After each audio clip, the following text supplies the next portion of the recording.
그 아까 문건을 그러면 지금 기억은 어떻습니까? 문건을 접견실에서 본 기억은 없습니까? 지금도 그렇습니까? 그러니까 문건을 받은 기억은 나는데요. 문건의 내용을 본 기억은 안 납니다. 그래서 제가 그 부분이 의아해서 저도 이제 아까 재판장님 말씀하신 것처럼 그래서 생각을 해보니까 그 기억이 많이 좀 뭐랄까요 파편화돼 있고 불완전한데 제가 굳이 말씀을 드린 이유가 당신은 저는 외환시장 생각밖에 없었기 때문에 그래서 제가 조금 보는 듯한 모습은 있지만 제가 저 집중을 안 했구나라는 생각을 그런 말씀을 드리는 겁니다.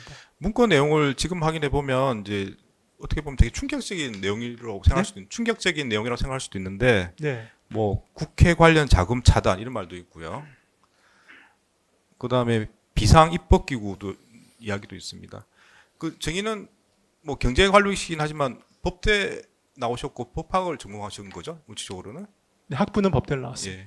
그러니까 저 내용이 아무 내용을 모르시는 분이 보는 거랑 다를 수도 있을 것 같습니다. 그러니까 제가 말씀을 드린 취지는 이걸 봤을 때 굉장히 법을 안 아시는 분은 굉장히 충격적인 내용으로 이해할 수도 있기 때문에 여쭤보는 겁니다. 그러니까 저는 그러니까 저 내용을 제 기억으로는 저 내용을 인지를 했던 거는 우리 간부의 말밑에 인지를 했기 때문에 그런데 그때 봤을 때는 조악하다는 말씀을 드리는 이유가 예비비나 보조금을 지금 어떻게 확보하거나 차단할 수 있는 게 아니지 않습니까? 그러니까 저거는 좀 이 예산 프로세스를 잘 모르는 사람이 만든 거 아닌가라는 생각을 나중에 이제 했습니다. 그래서 제가 조악하다는 말씀을 드리는 거고요.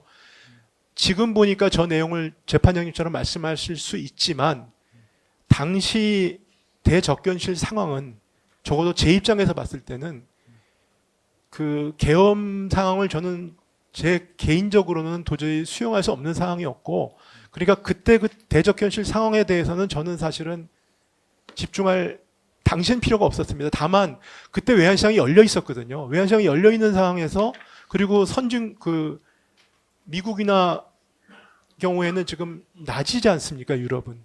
그러면은 한국에서 계엄이 있었다는 상황을 하면 한국의 금융시장이나 한국의 신인도나 이런 부분에 어떤 영향을 지금 주고 있을까? 저는 안에 앉아 있지만 그 부분이 저로서는 저도 평생 경제관료를 했고 이런 상황에서 그 부분이 엄두가 나지 않았습니다. 저는 그 부분이 훨씬 더 당시에 충격적이었고 그 부분이 제가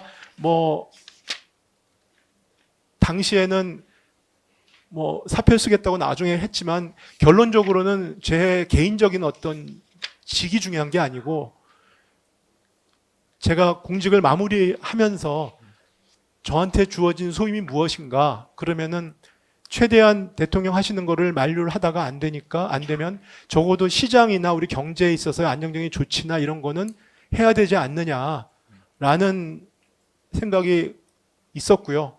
근데 그게 우리 경제나 시장에 미치는 영향이 충격이 얼마나 클지 가늠조차 되지 않아서 저는 그 부분이 당시에는 엄청난 충격으로 다가왔다는 말씀을 드리는 겁니다. 네.